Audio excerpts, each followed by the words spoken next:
Marcus Thompson had always dreamed of wearing the uniform.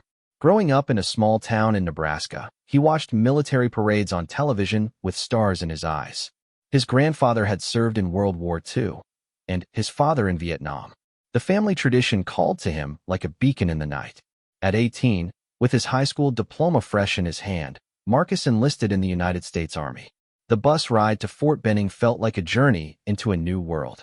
Marcus pressed his face against the window, watching the familiar cornfields give way to unfamiliar territory. Other young men sat around him, some talking loudly about their expectations, others sitting in nervous silence. Marcus fell somewhere in between, his stomach churning with excitement and fear. When they arrived at the training facility, everything changed in an instant. The moment their feet hit the ground, drill sergeants surrounded them like wolves circling prey. The shouting began immediately, a cacophony of orders and corrections that made Marcus's head spin. He had expected this, of course. Everyone knew about the yelling. But experiencing it firsthand was completely different from watching it in movies. "Move, move, move," Sergeant Rodriguez screamed, his face inches from Marcus's. "You're not on vacation anymore. This is the United States Army." Marcus stumbled forward with the others, trying to keep up with the rapid-fire instructions. "Get in line. Stand straight. Eyes forward. Don't talk. Don't move. Don't breathe wrong." Everything seemed designed to confuse and overwhelm him. Within the first hour, he had already been singled out twice for minor infractions he didn't even understand he was committing. The first few days passed in a blur of medical examinations, paperwork, and constant movement. Marcus barely had time to process what was happening before the next activity began. He was issued uniforms that didn't quite fit, boots that gave him blisters, and equipment he had no idea how to use properly. The other recruits seemed to be adapting faster than him, picking up on subtle cues and unspoken rules that remained mysteries to Marcus. When the real training began, Marcus's struggles became impossible to hide. The first major challenge was learning to march in formation. It seemed simple enough in theory. Put your left foot forward when everyone else does. Keep your arms swinging in rhythm. Stay in line with the person next to you. How hard could it be? For Marcus, it turned out to be nearly impossible. While the other recruits quickly fell into sync, moving as one cohesive unit, Marcus constantly found himself out of step. His left foot would go forward when it should go back. His arms would swing the wrong direction. He would drift to the left or right, bumping into other soldiers and disrupting the entire formation. Sergeant Rodriguez noticed immediately. "Thompson, what are you doing out there? This isn't a dance class." Marcus tried to concentrate harder, but that only made things worse. The more he thought about each movement, the more confused he became. His body seemed to have a mind of its own, refusing to cooperate with his brain's desperate attempts to control it. During one particularly disastrous morning drill, he managed to trip not only himself but two other recruits, sending them all tumbling to the ground in a tangled mess of arms and legs. The laughter from other platoons was audible across the training field. Marcus's face burned with embarrassment as he picked himself up, dust covering his uniform and pride thoroughly shattered. Sergeant Rodriguez's expression could have melted steel. "Thompson, my office." Now, the walk to the sergeant's office felt like a funeral march. Other drill sergeants and officers watched him pass, their expressions ranging from amusement to disgust. Marcus had become a spectacle, the recruit who couldn't even walk properly, let alone march with military precision. Inside the small, cramped office, Sergeant Rodriguez sat behind a metal desk covered with paperwork and coffee stains. He stared at Marcus for a long moment without speaking, letting the silence grow thick and uncomfortable. "Son, I've been training recruits for 15 years, he finally said, his voice calm but stern. "I've seen all kinds. Smart ones, dumb ones, tough ones, weak ones. But I've never seen anyone struggle with basic marching like you do." Marcus swallowed hard. "I'm trying, Sergeant. I really am. I know you are. That's what makes this so frustrating." Sergeant Rodriguez leaned back in his chair. "Tell me something, Thompson. Why did you join the Army?" The question caught Marcus off guard. He had expected more yelling, more punishment, not a genuine inquiry about his motivations. "My family has a tradition of service, Sergeant. My grandfather and father both served. I want to make them proud. And What do you think they would say if they could see you out there, disrupting formations and embarrassing yourself? The words hit Marcus like physical blows. He had been asking himself the same question every night as he lay in his narrow bunk, listening to the snores and whispers of his fellow recruits. What would his grandfather think? His father? His mother, who had cried with pride when he announced his decision to enlist? I don't know, Sergeant. Well, I'll tell you what I think. I think they'd be disappointed. Not because you're struggling, but because you're not learning from your mistakes. Every day, you make the same errors. Every drill, you fall apart in the same ways. You're not adapting, Thompson. You're not evolving.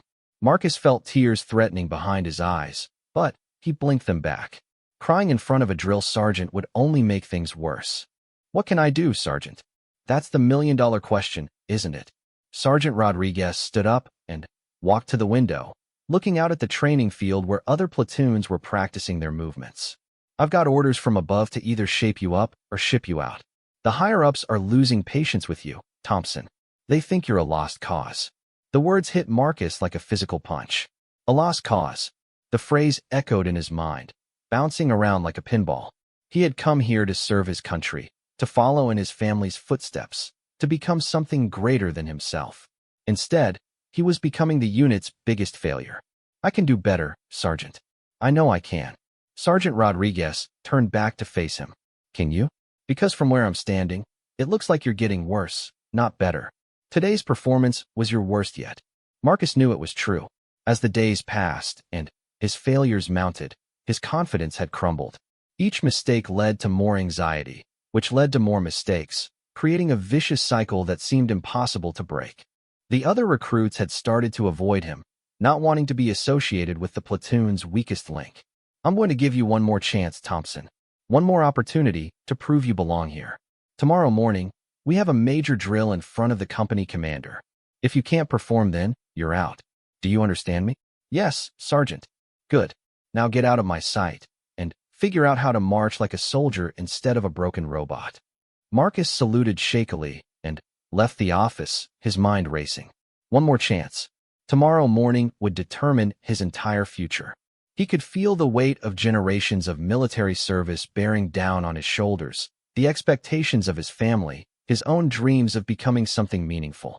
That evening, while the other recruits relaxed and talked about their day, Marcus found himself alone on the training field. The sun was setting, painting the sky in brilliant oranges and purples, but he barely noticed the beauty around him.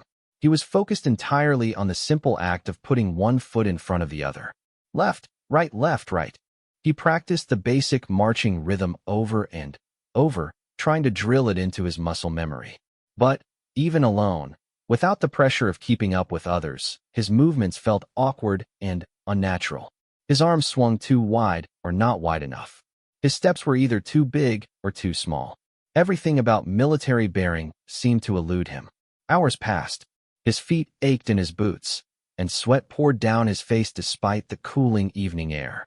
Other soldiers occasionally walked by, some offering encouragement, others shaking their heads in dismay. Marcus kept practicing, driven by desperation and the knowledge that this might be his last night as a soldier. As darkness fell, he finally admitted defeat. Whatever was wrong with him, it couldn't be fixed in one night of practice. He had tried everything he could think of, watched other soldiers, studied military manuals, even practiced in front of mirrors. Nothing seemed to help.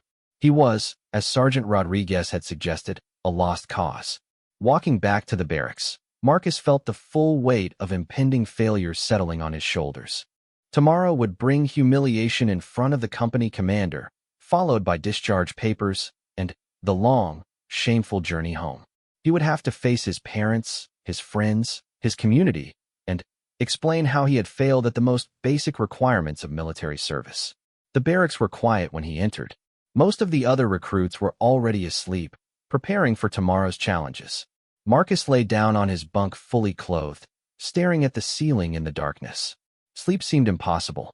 His mind kept replaying every failed drill, every disappointed look from the drill sergeants, every moment of embarrassment and shame.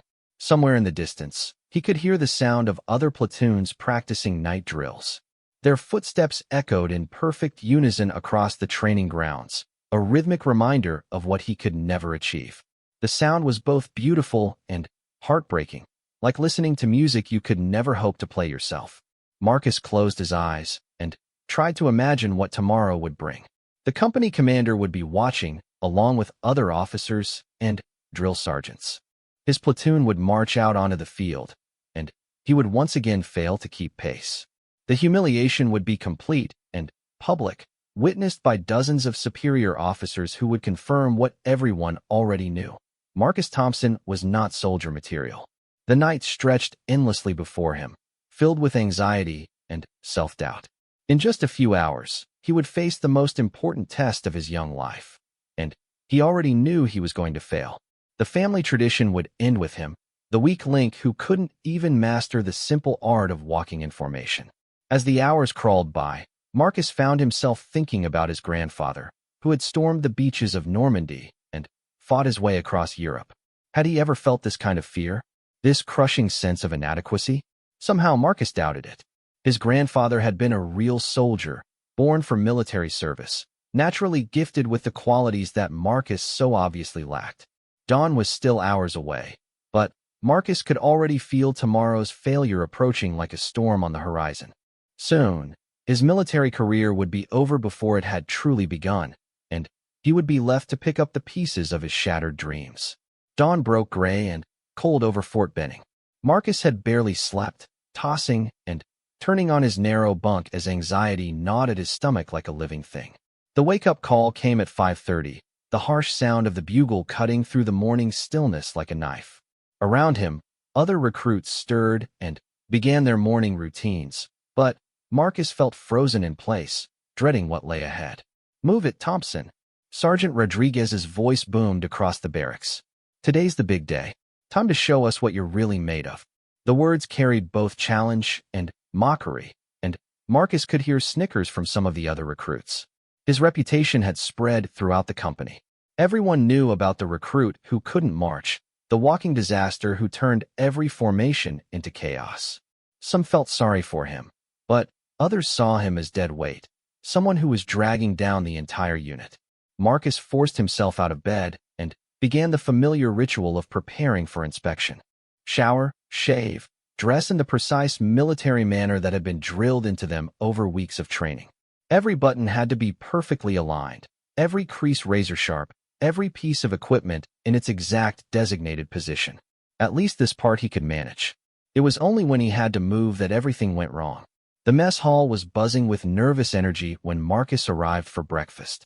Today's drill would be evaluated not just by their usual drill sergeants, but by Company Commander Colonel Patterson, a legendary figure known for his impossibly high standards and zero tolerance for incompetence. Stories about Colonel Patterson circulated through the barracks like folklore. He had served 3 tours in Iraq and 2 in Afghanistan, earning multiple commendations for valor. He was said to have personally trained thousands of soldiers over his career and could spot potential or weakness within minutes of observation. Marcus picked at his scrambled eggs and toast, his appetite completely gone. At the table next to him, Private Johnson was discussing strategy with several other recruits. "The key is to watch Rodriguez's feet," Johnson was saying. "He sets the pace for the entire formation. If you can sync up with him, you'll be fine." "Easy for you to say," replied Private Davis. "You've been marching perfectly since day one. Some of us are still figuring it out." "Not like Thompson, though," someone else added, and Marcus felt his face burn with shame. "That guy's hopeless."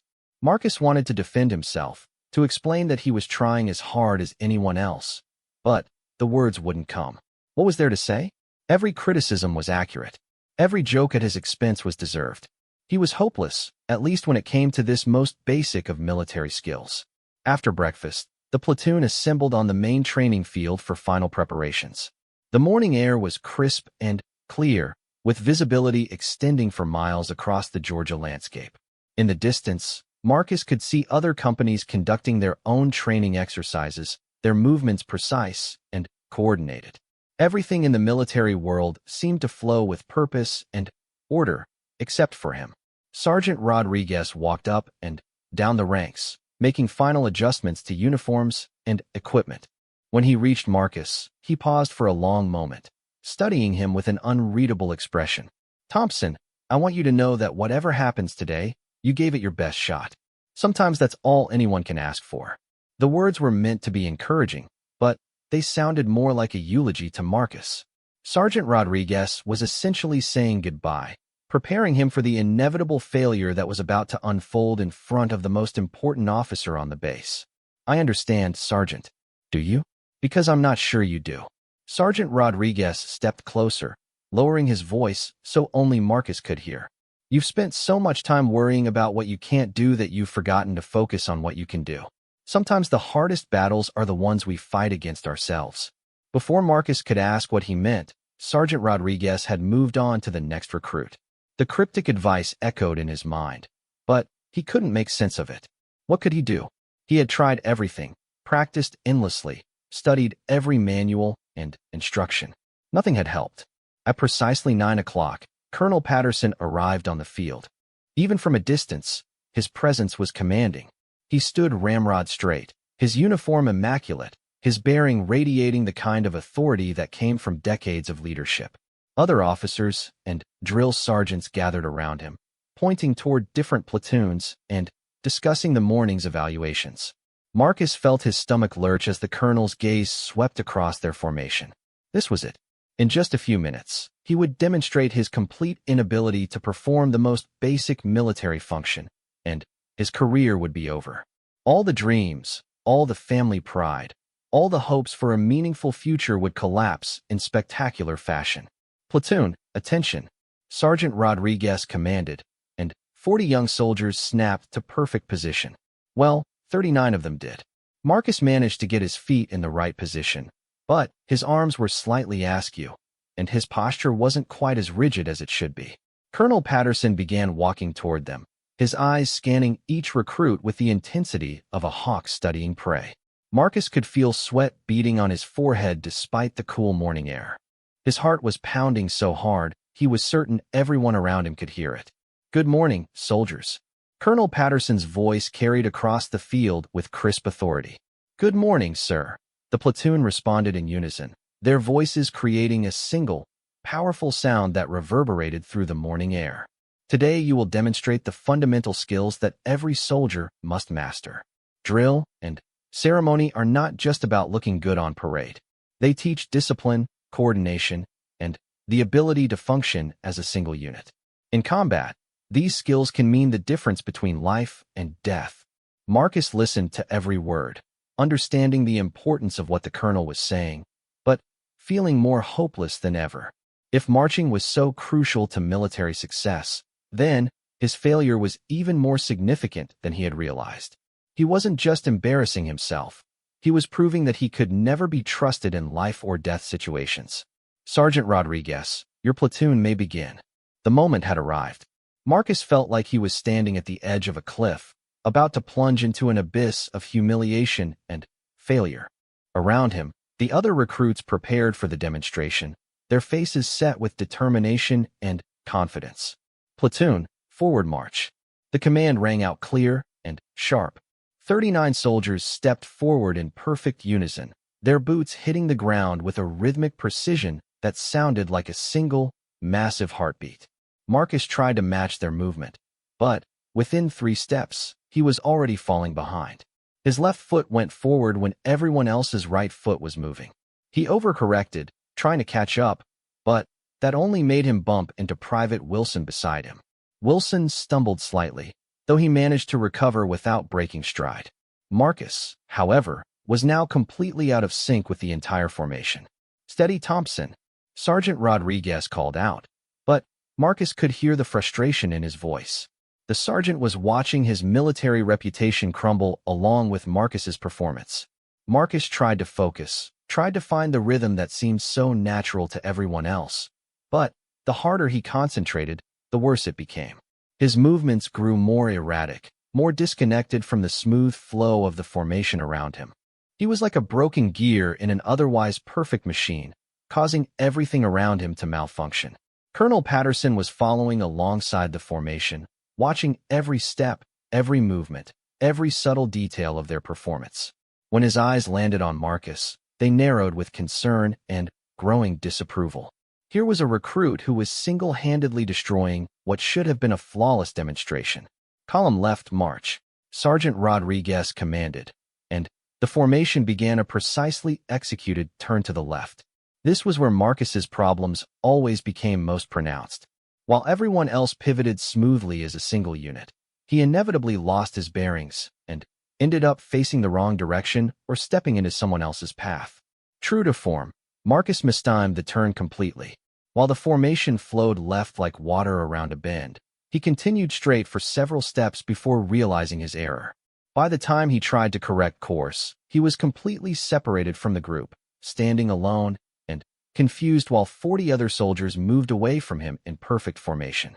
Laughter erupted from other platoons watching the demonstration. The sound cut through Marcus like a blade, sharp and merciless. He stood frozen, unsure whether to run after his unit or remain where he was. Either choice seemed wrong, guaranteed to cause more embarrassment. Colonel Patterson raised his hand, and Sergeant Rodriguez immediately halted the formation. The sudden silence was deafening. All eyes turned toward Marcus, who stood alone in the middle of the field like an actor who had forgotten his lines in the middle of a play. "Recruit Thompson," Colonel Patterson called out, his voice carrying across the field with unmistakable authority. "Join your formation." Marcus ran toward the other soldiers, his face burning with shame. As he took his position in the ranks, he could feel the disapproval radiating from everyone around him.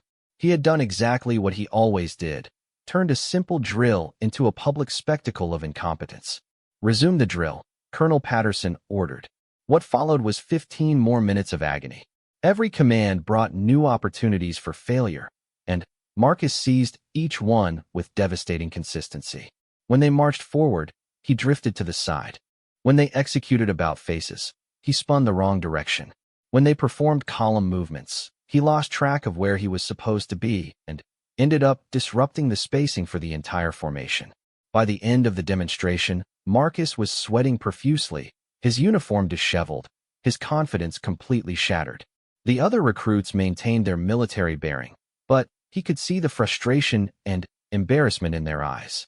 He had let them all down, made their entire platoon look incompetent in front of the most important officer on the base. Colonel Patterson walked slowly around the formation, saying nothing, his expression unreadable. The silence stretched on for what felt like hours, though it was probably only minutes. Marcus stared straight ahead, trying to maintain some semblance of military posture while internally preparing for the worst. Finally, Colonel Patterson spoke. "Sergeant Rodriguez, I need to see you, and Recruit Thompson in my office immediately after this formation is dismissed." Marcus felt his knees go weak. This was it, the final meeting before his discharge papers were prepared. He had known this moment was coming, but experiencing it still felt like a punch to the stomach.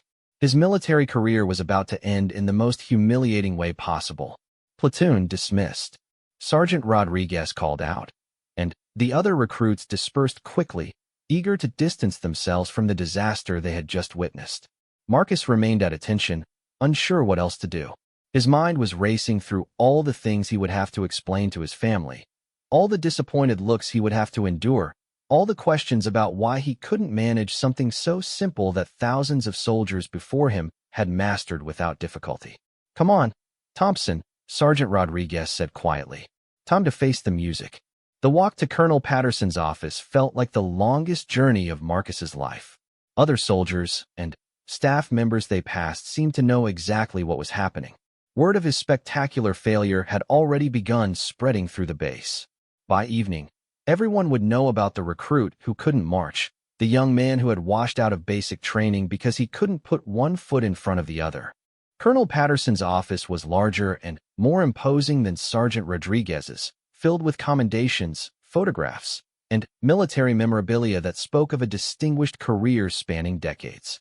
Marcus stood at attention in front of the desk while the colonel reviewed paperwork, the silence growing heavier with each passing moment. When Colonel Patterson finally looked up, his expression was stern but not unkind. "Recruit Thompson, in my 30 years of military service, I have rarely seen such a complete breakdown of basic military skills. Your performance today was, quite frankly, unacceptable." Marcus swallowed hard. "Yes, sir." However, the colonel continued, and Marcus felt a flicker of surprise at the word. I've also rarely seen someone try so hard while failing so completely. That tells me something important about your character. Marcus wasn't sure if this was good news or bad news. Was the colonel about to offer him a reprieve, or was he simply trying to soften the blow of discharge? I'm going to ask you a question, Thompson, and I want you to think carefully before you answer. In your opinion, why are you having so much difficulty with what should be simple movements? The question caught Marcus off guard. He had been expecting immediate dismissal, not a request for self-analysis. I don't know, sir. I've tried everything I can think of. I practice constantly. I study the manuals. I watch the other soldiers. Nothing seems to help. That's not what I asked you. I asked why you think you're having difficulty, not what you've tried to do about it. Marcus thought for a moment, genuinely considering the question. Why was he struggling so much? What was different about him compared to the other recruits? I think maybe I'm trying too hard, sir. The more I worry about making mistakes, the more mistakes I make. Colonel Patterson nodded slowly. That's a very insightful answer, Thompson. Fear of failure often becomes a self-fulfilling prophecy. But I think there's something else at work here, something deeper. Marcus waited, not sure what the colonel was driving at. Tell me about your family's military service. The change of subject confused Marcus, but he answered honestly. My grandfather served in World War II, sir. He was with the 82nd Airborne. My father was in the infantry during Vietnam. Heroes, both of them, I'm sure. And you feel pressure to live up to their example. Yes, sir. Very much so.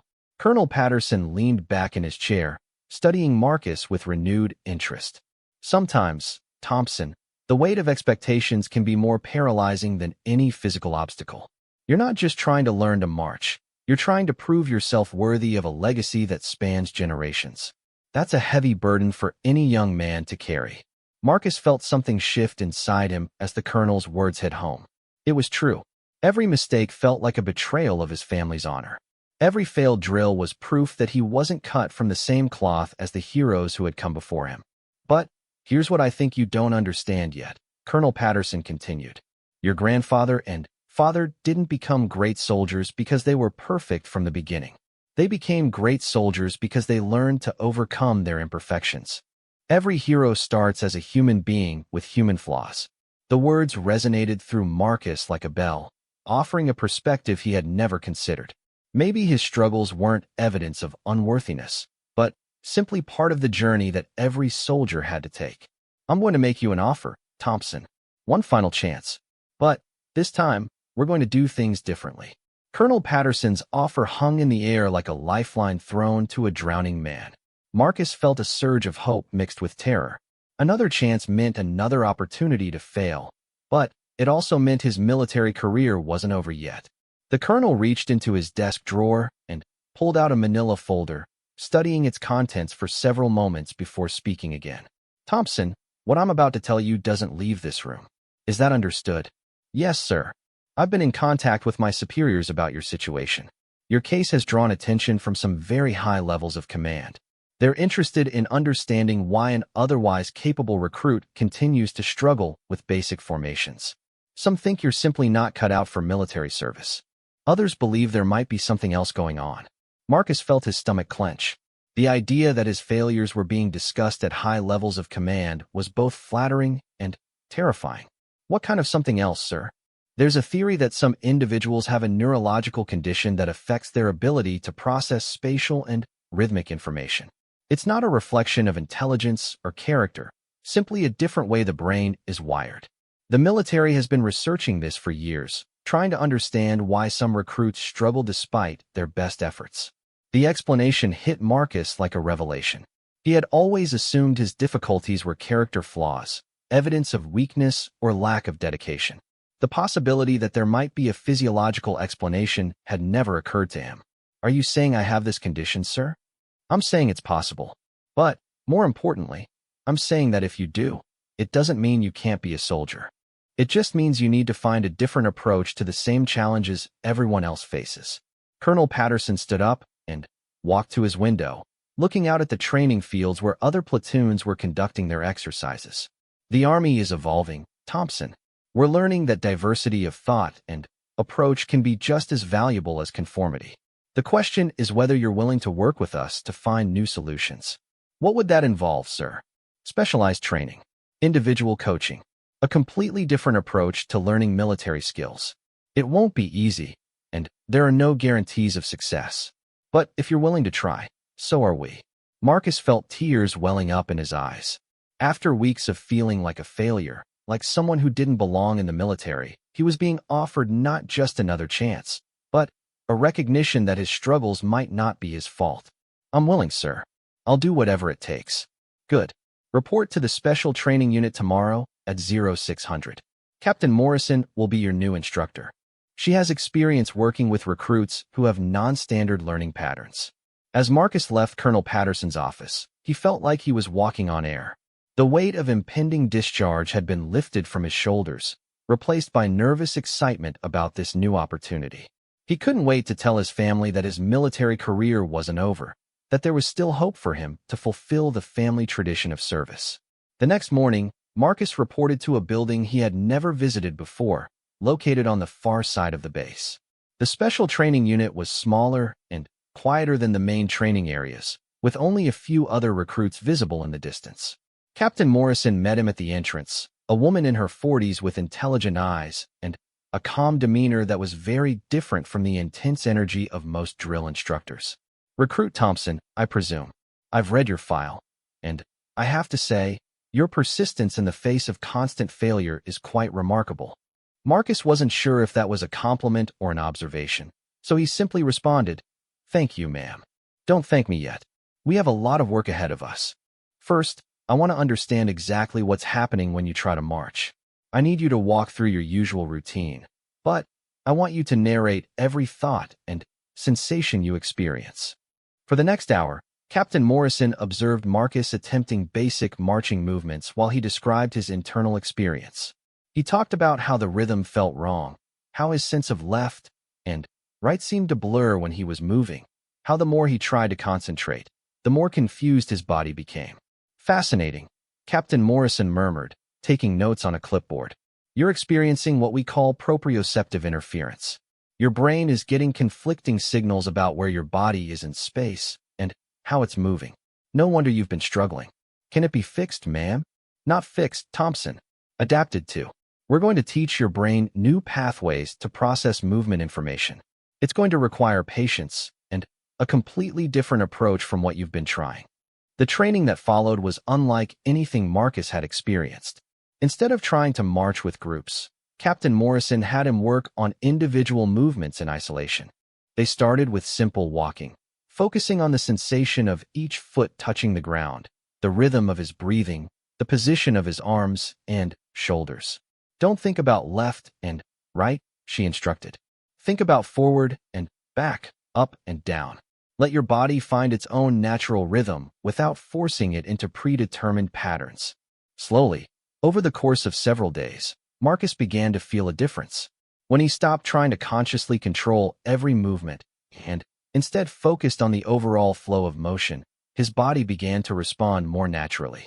It wasn't perfect, but for the first time in weeks, he could walk in a straight line without veering to one side or the other. "Progress," Captain Morrison noted with satisfaction. "Now we're going to add complexity gradually. The key is building muscle memory without overwhelming your conscious mind." Meanwhile, word of Marcus's special training had spread through the base. Some soldiers were supportive, viewing it as evidence that the military was becoming more inclusive and understanding. Others were skeptical, wondering if special accommodations would weaken military standards and discipline. Marcus tried to ignore the gossip and focus on his training, but the pressure was still intense. After 2 weeks of individual instruction, Captain Morrison introduced him to 3 other recruits who were also working through similar challenges. Private Sandra Kim struggled with spatial orientation during formation movements. Private Michael Rodriguez had difficulty processing verbal commands while in motion. Private Jennifer Liu experienced vertigo-like symptoms during rapid direction changes. "You're not alone in this," Captain Morrison explained to the small group. "The military is finally acknowledging that neurological diversity exists among recruits, and that with proper training, these differences can be managed successfully." Working with the other recruits was a revelation for Marcus. For the first time since arriving at Fort Benning, he felt like he belonged somewhere. These soldiers understood his frustration and confusion because they had experienced similar challenges. They could practice together without judgment, supporting each other through difficult exercises and celebrating small victories. Private Kim, in particular, became a close friend. She had been struggling for even longer than Marcus, and her determination was inspiring. "I used to think there was something fundamentally wrong with me," she confided one evening after training. "But Captain Morrison helped me understand that my brain just processes information differently. It's not better or worse, just different." "Do you think we'll ever be able to perform at the same level as the other recruits?" Marcus asked. "Maybe not exactly the same, but maybe we don't need to." Captain Morrison says the military is starting to recognize that different types of minds can contribute in different ways. The goal isn't to make us identical to everyone else, but to help us be the best soldiers we can be within our own capabilities. The insight was profound for Marcus. He had spent so much energy trying to become something he wasn't that he had never considered the possibility of being valued for what he was. Maybe his struggles weren't obstacles to overcome, but characteristics to understand and work with. After a month of specialized training, Captain Morrison announced that it was time for Marcus to rejoin his original platoon for limited exercises. The prospect was terrifying, but Marcus felt more prepared than he ever had before. He had developed coping strategies, breathing techniques, and a much deeper understanding of how his body moved through space. His first formation with the platoon was far from perfect, but it was noticeably better than his previous attempts. He managed to stay in approximate sync with the group for most of the exercise, and while his movements weren't as crisp as some of the other soldiers, he no longer looked like he was fighting against his own body. Sergeant Rodriguez was cautiously optimistic. "Better, Thompson. Still not where you need to be, but better. Keep working at it." The words were the first genuine encouragement Marcus had received from his original drill instructor, and they felt like the highest praise imaginable. He was finally moving in the right direction, literally and figuratively. However, just as Marcus was beginning to feel confident about his progress, news arrived that would test everything he had learned. General William Hayes, the commanding officer of the entire training division, was coming to Fort Benning for a comprehensive review of all training programs. Every platoon would be evaluated, including specialized units like Captain Morrison's program. "This is huge," Captain Morrison explained to her small group of trainees. "General Hayes will determine whether programs like ours continue to exist or get shut down. The pressure is going to be enormous, but it's also an opportunity to demonstrate that alternative training methods can produce effective soldiers." Marcus felt the familiar knot of anxiety forming in his stomach. Everything he had worked for, everything he had learned, would be put to the ultimate test in front of the highest-ranking officer he would ever encounter. The stakes couldn't be higher. "What if I mess up?" he asked Captain Morrison after the others had left. "Then, you mess up," she replied calmly. "But you've already proven something important, Thompson. You've proven that you don't give up. You've shown that with proper support and training, you can improve dramatically. That's what really matters. But what if General Hayes doesn't see it that way? What if he thinks I'm still not good enough?" Captain Morrison studied him for a moment before answering. "Thompson, let me tell you something about General Hayes. He didn't get to his position by following conventional wisdom. He's known for innovative thinking and for recognizing potential that others might miss. If anyone will appreciate what you've accomplished, it's him." The words were reassuring, but Marcus still felt terrified. His entire future, and possibly the future of the specialized training program, would be determined by how well he performed in front of General Hayes.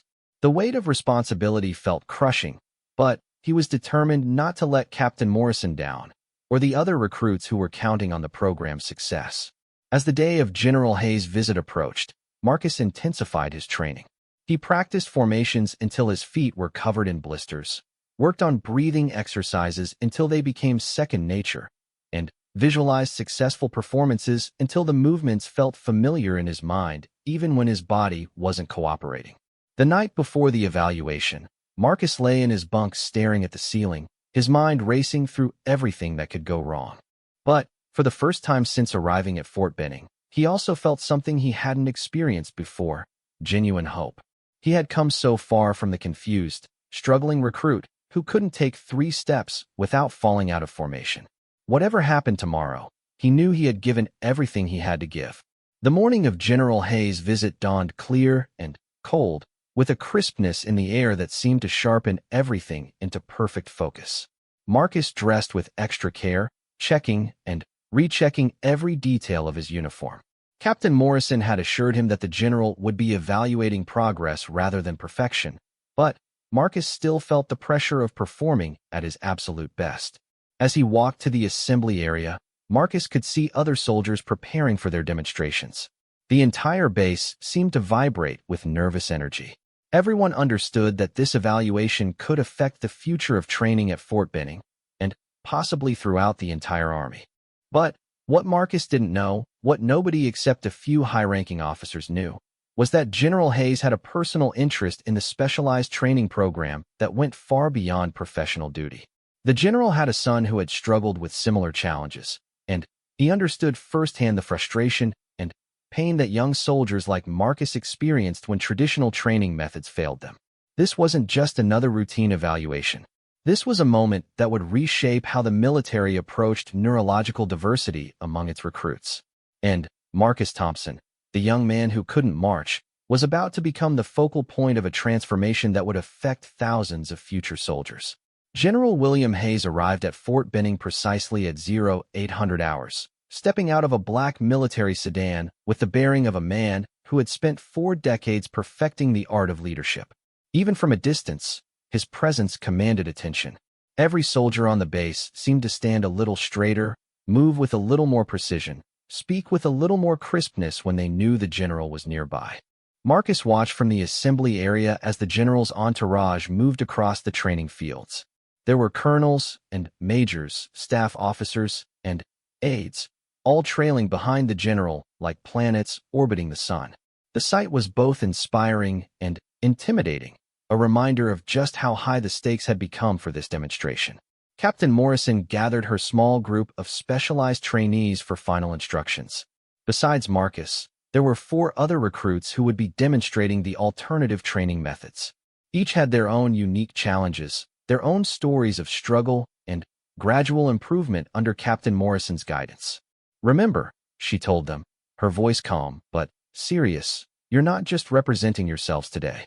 You're showing the general and his staff that the military can adapt to serve all types of minds. You're pioneers in a way, proving that diversity of thought and processing can be an asset rather than a liability." The words were intended to inspire confidence, but Marcus felt the weight of representation settling on his shoulders like a heavy pack. He wasn't just trying to succeed for himself anymore.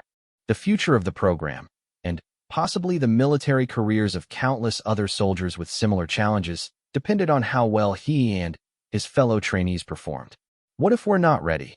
asked Private Kim, voicing the fear that was in everyone's mind. "You're as ready as you'll ever be," Captain Morrison replied firmly. "You've made remarkable progress, all of you. Now trust in your training and show them what you've learned." As they walked toward the main demonstration area, Marcus could see his original platoon preparing for their own evaluation.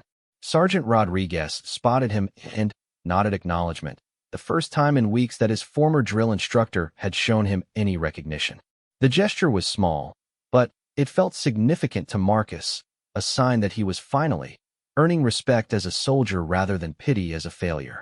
The demonstration area was set up with reviewing stands for the general and his staff. Other platoons and companies had gathered around the perimeter to watch, creating an amphitheater-like atmosphere that added to the pressure.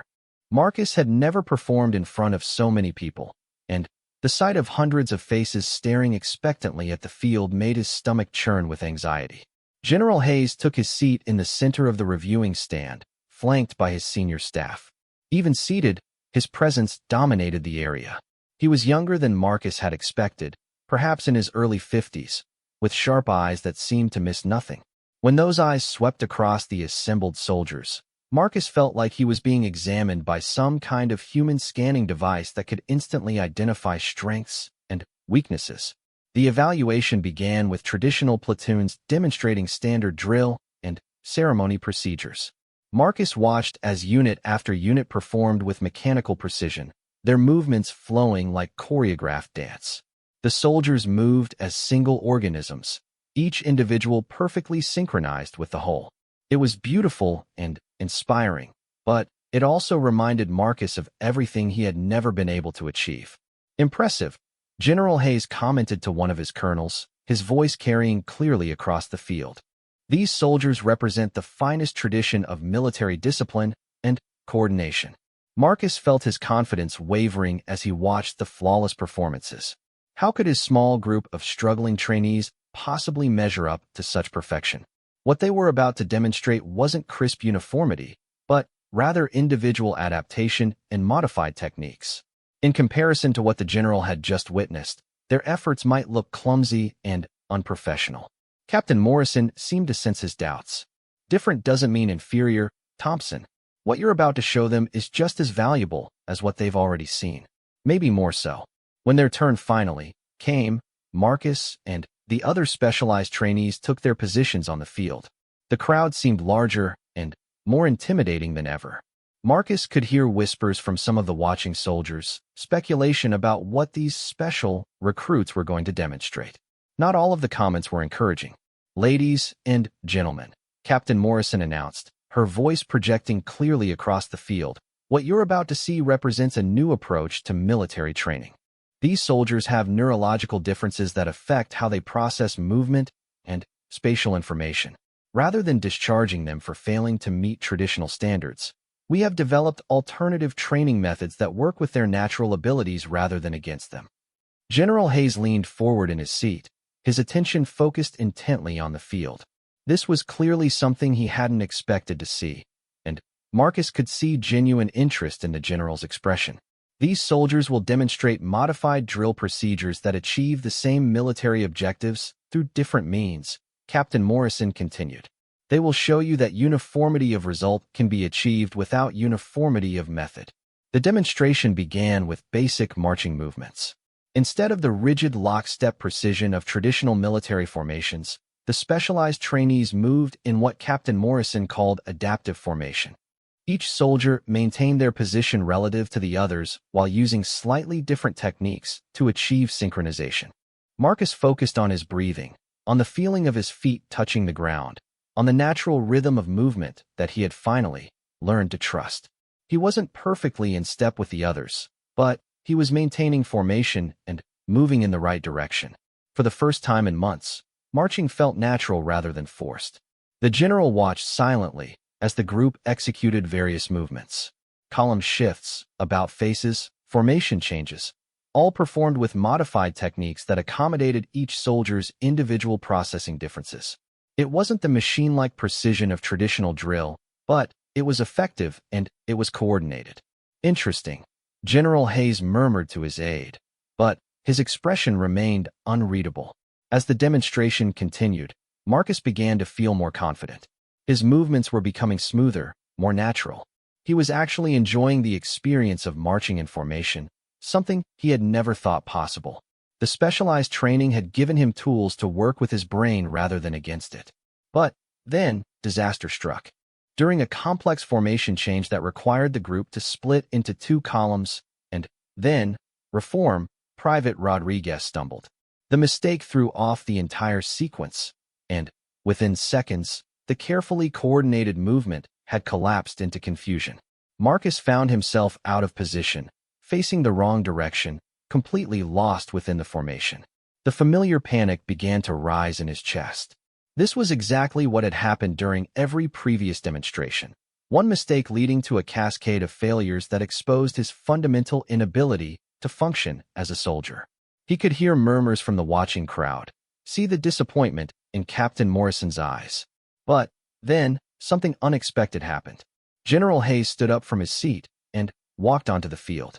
The crowd fell silent, unsure what to make of this unprecedented interruption. Protocol dictated that the general should remain in the reviewing stand, but here he was, striding purposefully toward the confused group of trainees.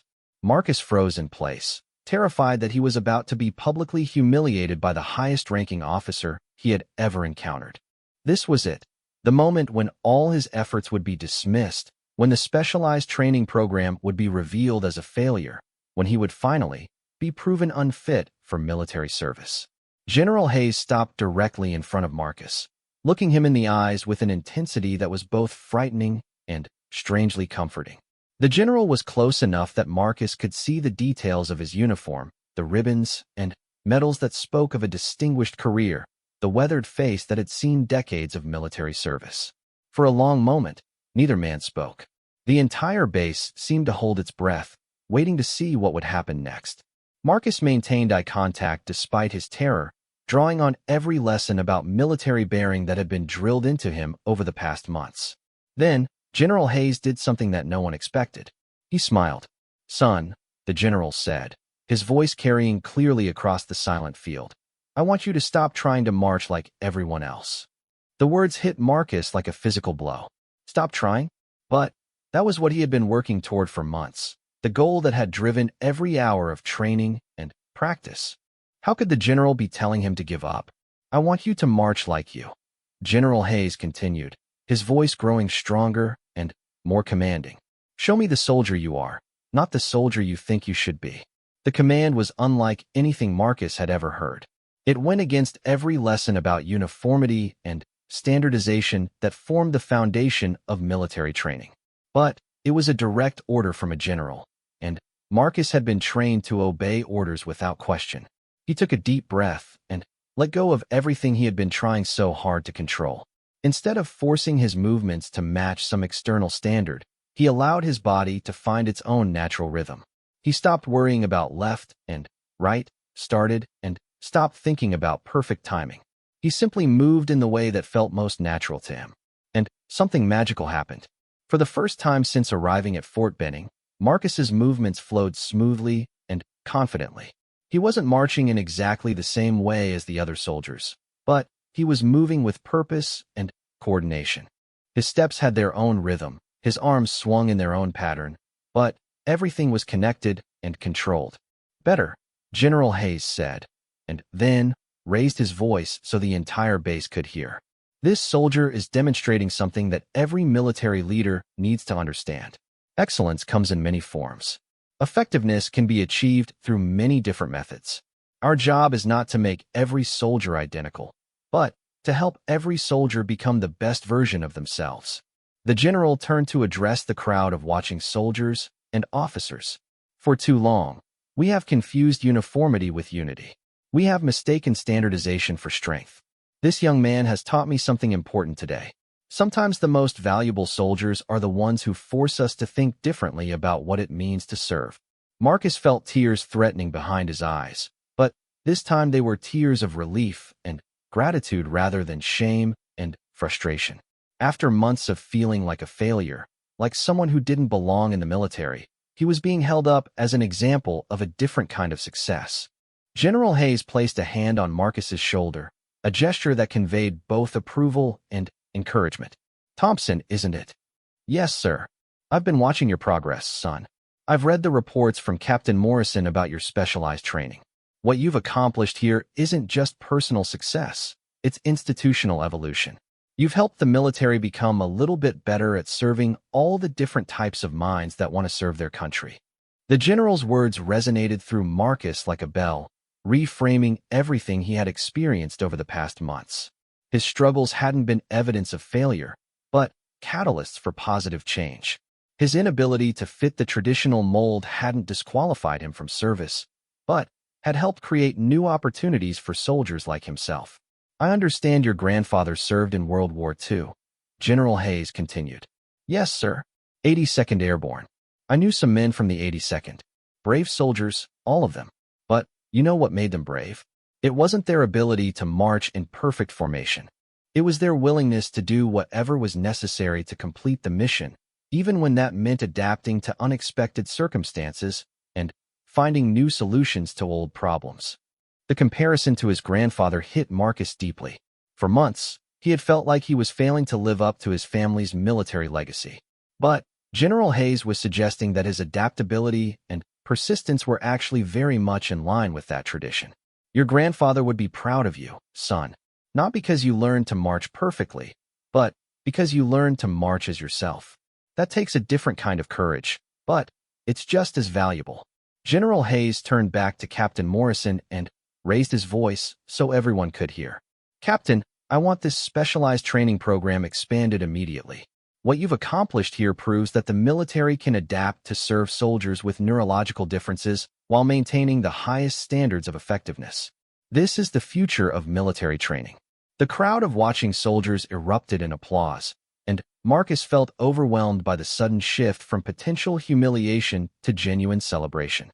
Soldiers who had been skeptical of the specialized program were now cheering for its expansion.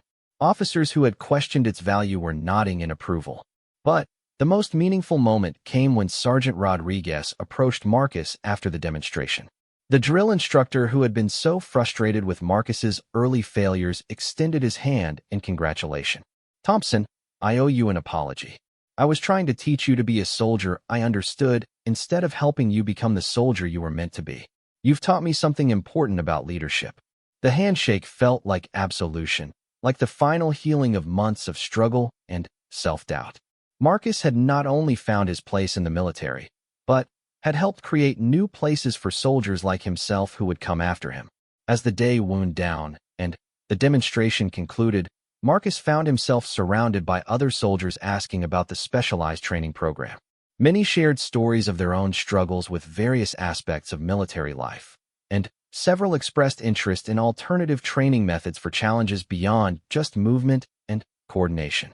Captain Morrison approached him with undisguised pride in her expression. "Thompson, you realize what you've accomplished here, don't you? You've helped change military policy at the highest levels. General Hayes is a man of his word.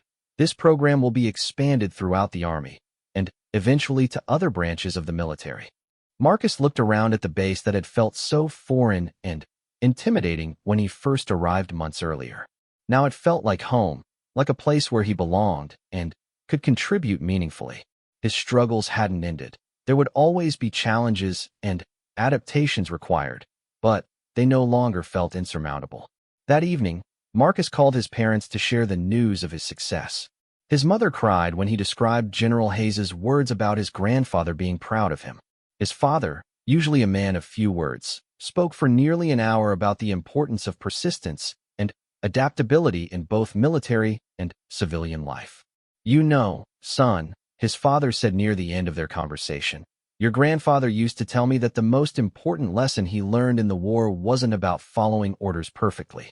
It was about finding ways to complete the mission even when everything went wrong." Sounds like you've learned the same lesson. Marcus graduated from basic training 6 weeks later, not at the top of his class, but as a fully qualified soldier with specialized skills in adaptive training methods. He was assigned to work with Captain Morrison in developing training protocols for other recruits with neurological differences, a role that allowed him to help other struggling soldiers the way he had been helped. The day he received his orders, Marcus stood in front of a mirror adjusting his uniform for what felt like the first time with genuine pride rather than anxiety. The reflection looking back at him showed a confident soldier, someone who belonged in the military not despite his differences, but because of how those differences had contributed to positive change. General Hayes had been right.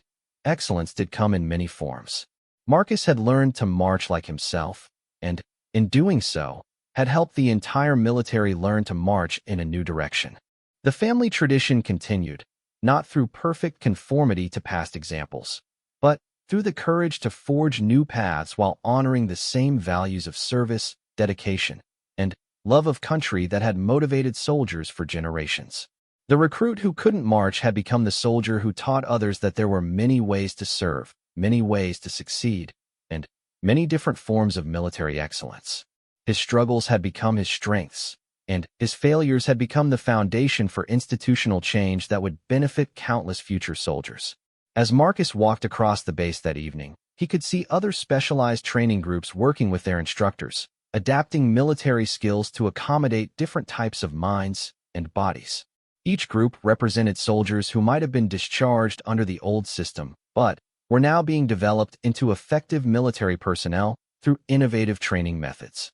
It was a profound transformation that had started with one confused recruit who couldn't keep step with his platoon, but refused to give up on his dream of military service. Marcus Thompson had proved that sometimes the most important battles are fought not against external enemies, but against limitations, both personal and institutional, that prevent people from reaching their full potential. The general had screamed a single command that stunned everyone: march like you. In those three simple words, he had revolutionized military training and given Marcus Thompson the permission to succeed as himself rather than as an imperfect copy of someone else. It was a lesson that would echo through military training facilities for years to come, changing the lives of thousands of soldiers who would benefit from the understanding that strength comes in many forms, and that the most effective military units are those that harness the unique capabilities of every individual soldier.